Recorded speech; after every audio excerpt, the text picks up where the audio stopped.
At 1 o'clock in the morning, in a quiet Australian town, a bartender, with just $3.42 in his account, finds an ATM that lets him withdraw hundreds he doesn't have. 4 months later, he spent $1.6 million, and the banking system still hasn't caught up. How far could one glitch push an ordinary man before the fallout begins? A sticky door swings shut behind Dan Saunders as he steps into the cold, the last call echoing from the pub. His mind buzzes, not just from the drinks, but from the weight of an empty wallet. The ATM glows on the corner, humming softly in the dark, a familiar machine in a town that rarely surprises him. He slips in his battered card, watching the screen flicker. Balance unavailable at this time. For a split second, his real balance flashes.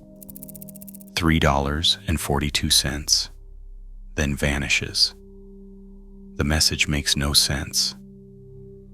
He frowns, hesitating. The alcohol in his system nudges him forward. He tries a transfer, $200 from a credit account that is just as empty as his savings.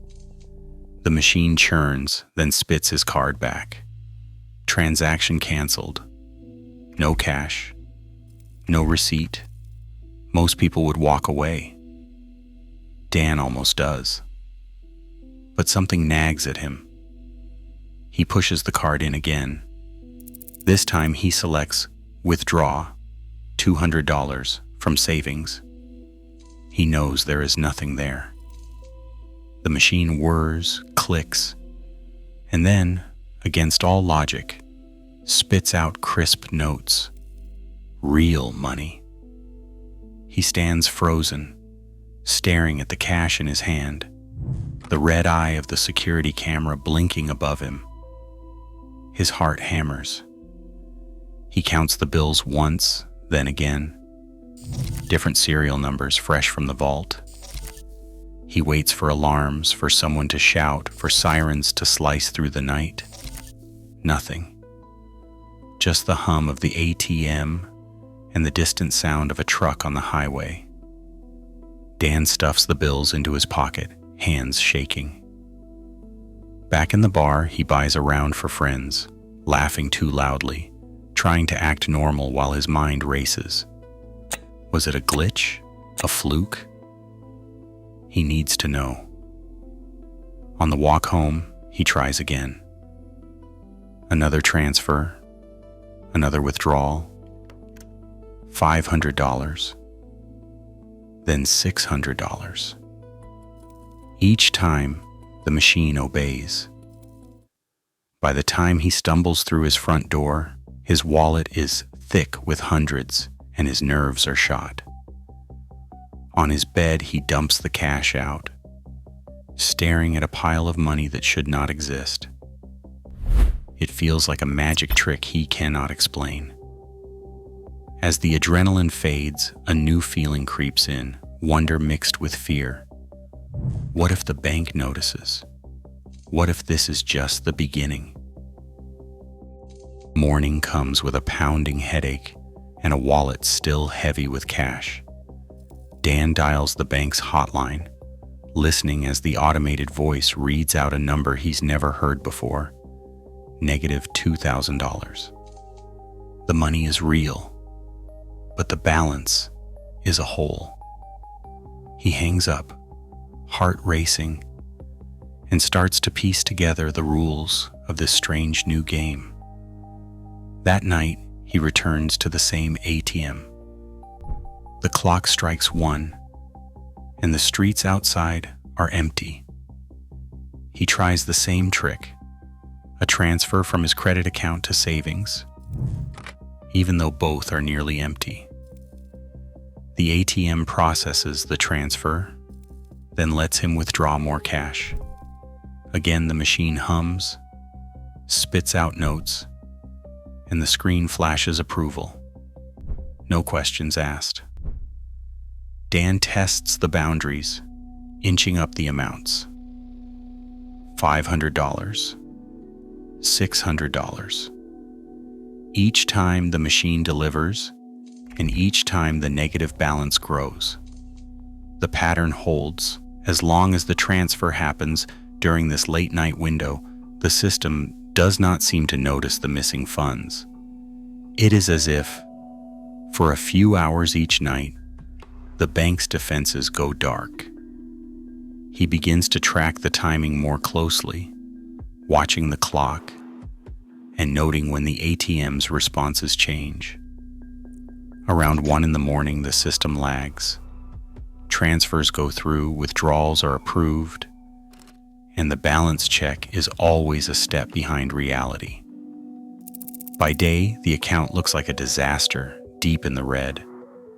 By night, the numbers reset, and the cycle starts again. Dan realizes he can leapfrog the negative balance by moving phantom money every night, always staying ahead of the system's catch-up.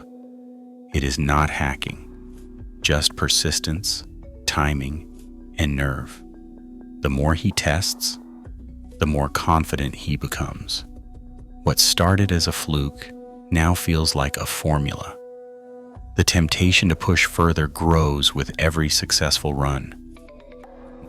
Money pours in faster than Dan Saunders can spend it. He watches his account swell, the numbers climbing past $1 million, confirmed by a casual bank teller who reads out the balance like it's nothing. On paper, he's rich beyond anything he ever imagined. In reality, the cash is just as real as the thrill that pulses through him every time he walks away from an ATM with another stack of crisp notes. Spending starts small: drinks for friends, generous tips, $1,000 slipped into his girlfriend's account. But it escalates quickly. Within weeks, Dan is chartering private jets to Bali, splitting champagne with strangers in poolside villas, and booking entire floors of Melbourne's most expensive hotels. One night he drops tens of thousands of dollars at a nightclub, paying off the bar tab for everyone in the room. He tips staff in $100 bills, watches jaws drop, and feels the world tilt in his direction. People notice him now. Old friends reappear, eager to share in the good fortune. Men nod with respect. Women linger, drawn to the easy confidence that comes with bottomless pockets. Even strangers seem to remember him from somewhere. The gravity of money warps everything. Suddenly, Dan is the center of every room, the guy who can make anything happen with a phone call and a flash of cash. His phone buzzes with invitations, parties, dinners, last-minute trips. He pays off friends' student loans without a word. He buys gifts for people he barely knows. The money moves so fast, it barely has time to settle. 1.6 million Australian dollars vanishes in a blur of luxury suites, casino chips, and late-night room service. Every withdrawal feels like a victory over the system. Every lavish purchase, a private joke. For a while, it seems like there's no limit. The higher Dan climbs, the further the ground falls away beneath him. Sleep never comes easy anymore. Dan lies in a hotel bed, staring at the ceiling as city lights pulse through blackout curtains. Every night, the same dream. Police boots thundering down hallways, red and blue lights bleeding through the glass, a knock at the door that never ends. He wakes soaked in sweat, heart pounding, convinced that this time it's real. The money he once saw as freedom now feels like a trap he built himself, brick by brick, withdrawal by withdrawal. Even in the middle of a crowded bar surrounded by laughter and clinking glasses, Dan feels hunted. His hands shake when he signs a bill. Every phone call is a potential threat. The thrill that once made him laugh on empty streets has curdled into dread.